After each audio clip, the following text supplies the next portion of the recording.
Okay, so I am going to talk to you about statistical tests today.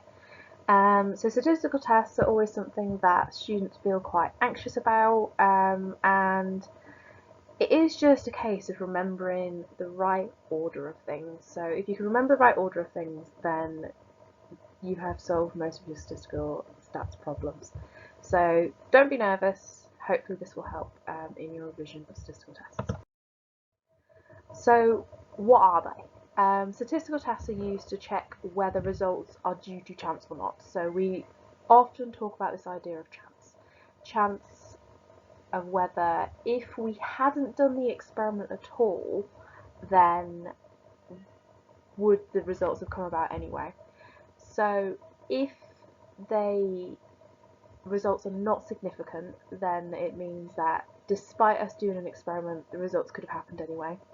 And if they are significant, then it means that we have had an effect, that the variables that we have changed and altered have had an effect, and therefore they are not due to chance. So statistics is based on this idea of chance, and this is why we have probability. So that's what the p-value is. When we talk about the p-value in statistics, that's related to probability. Most statistical tests will use a probability of 0.05, and what that essentially means is that there is a 5% chance that the results are down to chance. So if you get a p-value of less than 0.05, that is significant, and that is usually like quite unusual. So 0.05 is probability. The probability is 5% chance. If this changes, then this can result in type 1 and type 2 errors. So I'm not going to spend too long on this, but it's just to remind you that type 1 and type 2 errors occur as a result of change in probabilities. So type 1 errors are known as false positives, and that is when we have rejected the null hypothesis when it's actually true. So it might be that a result looks like it's significant when actually it isn't, and this can occur when you have things which are too high of a probability. So it might be that you've changed to 10% instead of 5%, for example. And type 2 errors are known as false negatives, and that is where we have accepted the null hypothesis when actually that is false. So it might be that a result looks like it's not significant when actually it is, and that's usually if we have changed the probability to be too strict. So it might be that we've changed the probability to 0.01, which is 1%, and maybe if we change it to 0.05, we would get significant results. So just to remind you that type 1 and type 2 errors are a thing. So how do we decide which test? And you've probably heard me banging on about this quite a lot now, but essentially we are asking ourselves three questions. So is it a test of difference, or is it a test of correlation? And correlation is essentially relationships. So are we testing relationships in the statistical test? If it is a statistical test of difference, is it repeated measures, or is it in independent groups? Now, I've got in brackets matched pairs there, and that is because in the eyes of statistics, repeated measures and matched pairs are the same. Obviously, as psychologists, we know that is not the case, but in the eyes of statistics, that is the case. And then the final, probably most challenging question is the data nominal, ordinal, or interval? And remembering that nominal data is categorical data, ordinal data is ordered data, but not necessarily a standard unit in between, and interval data is any data which has a unit. That's the easiest way that I can describe it to you. There are more subtleties, there are exceptions, etc., but that's the easiest way I can describe it to you. So hopefully we are now familiar with this diagram. This is the diagram that you need to learn, and this will be able to answer pretty much all of your statistical test problems. So in regards to you just basically follow it through in terms of the questions you need to ask yourself. So I'm just getting my little pen. You ask, is it a test of difference? You ask, is it a repeated, is it a test of difference? There we go. Is it a repeated measures or independent groups design? and what type of data do we have. And it works backwards as well. So if you've answered all these questions and then find your statistical test, that obviously gives you the answer, and it also works backwards. So we might have a Mann-Whitney test here, that is ordinal. So we have the Mann-Whitney, that is ordinal data and independent groups design, and a test of difference. So it works both ways, and it's a really, really handy chart. If you don't know it, I recommend you learn it and draw it somewhere in your book when you get your tests. So there are two styles of exam style questions that I tend to see in statistics. Obviously this is not an exhaustive list and I don't know what the AQA are going to do, but generally this is what happens, is that you are given data and asked to justify the statistical test that you have picked, or you are given a statistical test and asked to explain why it has been used, and that is essentially why you use the table, is that both of those questions can be answered using that table. So if you're given the data, you work your way through those 3 questions and then find the right result on the table. If you are given a statistical test, you start the statistical test, go backwards and find the 3 points there. The other thing is that you can be asked to do with statistics is to ask whether the results are significant or not. So most cases you are given a calculated value and then you only need to work out the critical value and compare them. The exception to this is sign test. So sign test you might have to work out the S value, and it's the only test that you have to calculate in A level. I cannot guarantee if you go on to further education that you will be asked to calculate other statistical tests. Literally one of the biggest lies I was told when I was your age and studying was, oh, you'll never use statistics. Half a degree later in statistics and teaching statistics as part of my career, that was found to be a lie. So yeah, you can be asked to find significance and you either need to compare the critical value to the observed value, or you need to work out the S value and then do the same. So sign test hopefully has some vague recollection of this. So essentially sign test is that you are working out the differences between results. So this is a study on whether students change their attitude towards the death penalty after watching The Green Mile. It's a very emotional film. I don't recommend watching it if you are feeling emotionally fragile. So sign test is essentially what is the difference. So you can see in the table here we've got things that say for, to, against, and that is classed as a negative result. So we go through all of our participants and we work these out. So lots of for, to, against, lots of for, to, against. So we count the number of negatives, we count the number of positives, we count the number of the sames. So in this case, we have 1, 2, 3, 4, 5, 6, 7, 8 negatives, and we only have 1 positive, and we only have 1 the same. So the important part in sign test is that you ignore the ones that are the same when deciding on your S value, and you choose the value that is lower. So in this case it is 1. So it's quite simple in that respect, but you obviously need to know what you're doing in order to get there. So the experimental hypothesis is that watching the film The Green Mile will influence the students' attitudes to the death penalty, and there you go. So we add the number times the least frequent sign. Our observed value is 1.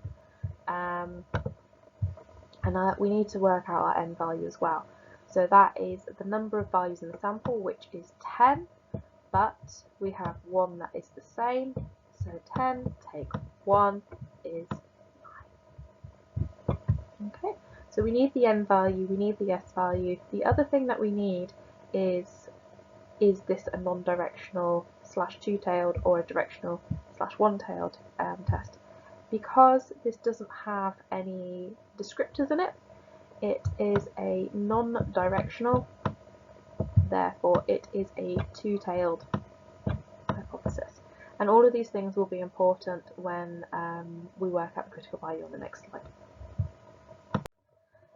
So looking at the critical values, we have our S is 1 value, and then we can also see that certain things here are important. So we've got one-tailed test on the top row, two-tailed test on the bottom row, so this is the row that we need. We also need to work out the probability, so because it hasn't told us, we assume that our probability is 0.05. We have, there we go. We have worked out our n value, which is 9, our significance value is 0.05, it's a two-tailed test. So we go down to 9, therefore our critical value is 1. So our critical value is 1, and then we need to compare the critical value to the S value. So the observed value, which is 1, should be less or equal than the critical value, which is also 1. So is 1 equal to or less than 1? Yes, therefore the result is significant. So that is quite important, and you should notice there that I also put the numbers next to that statement. You get a statement like that after a critical values test, and I find it really helpful to write the numbers right next to each other because it's really easy to muddle them up in your head, so writing them down is much easier, in my opinion. That is my top tip. So the only difference between working out the sign test and working out significance for other values is that instead of working out the calculated / observed value, which in the last case was S, it's generally just there. So you still need to find it. You still need to work out whether the hypothesis is one-tailed or two-tailed. You still need to find the level of probability. You still need to find the n value, or in some cases it's called degrees of freedom. I'm just going to hide myself here so you can see the rest of it. If you need to calculate degrees of freedom, it will tell you. Otherwise, just assume that it's the number of participants, and then is the observed value bigger or smaller than the critical value, and it will tell you generally. If you've got a critical value at the bottom there, it will tell you that statement, and like I said, write the numbers next to it and it makes life a bit easier. So my top tips for this are that correlational tests, if there is a little negative there, that is only indicating the type of relationship. That should not be considered when you're deciding if the observed value is bigger or smaller than the critical. It is just to indicate that it is a negative relationship, that is all. So don't worry about that. Usually observed value just looks like a random number in the scenario. So it might say something like x is 0.92, t is 3.47, so you find that number and that is generally the observed value. The other thing is that the hypothesis is not always there. So if the scenario does not mention prior research, it is probably two-tailed. And that's kind of like a good rule of thumb, in that if there is no hypothesis, it's probably non-directional. So just to kind of keep that in mind, but obviously check the scenario in that regard. And there's probably been prior questions saying, should it be a directional or a non-directional hypothesis? Write out a directional hypothesis, and that is your clue as to what it is. So I'm going to work through just one example to show you what this looks like in real life, just so you are aware. So we're going to go use an unrelated t-test. So unrelated t-tests are really helpful. They are really strong. P for parametric, P for powerful, interval data, etc. So just a little reminder, because good practice, etc. You need an independent group design. You need interval data, and the data is normally distributed. That's neither here nor there. You don't necessarily work that out, but interval data, independent group design, test of difference, and calculated observed value is usually referred to as T because it is a t-test.